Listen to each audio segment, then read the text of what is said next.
नमस्कार, मी सचिन शिंदे।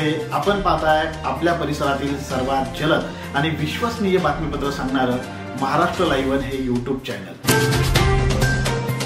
यवतमाळ जिल्ह्यातील रोजगार हमी योजना पाहणी दौऱ्याच्या दुसऱ्या दिवशी विधिमंडळाच्या रोजगार हमी योजना समितीने प्रमुख आमदार सुनील शेळके यांच्या नेतृत्वाखाली कळंब, राळेगाव आणि मारेगाव तालुक्यातील थाळेगाव, गांधा, उमरी, वाटखेड, एकलारा, सावंगी, रिथोरा, केगाव, गाडेगाव आदी ग्रामपंचायतींना भेट दिली।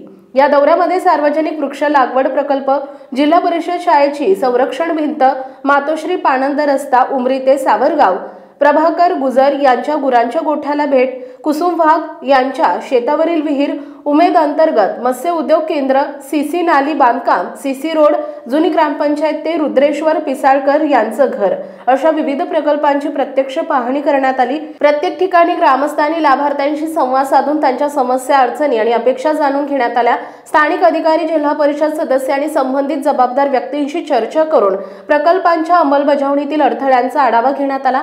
यावेळी आमदार राजेश वानखडे, आमदार किरण सरनाईक, आमदार दराडे यांच्यासह स्थानिक प्रशासन विभागीय अधिकारी उपस्थित होते।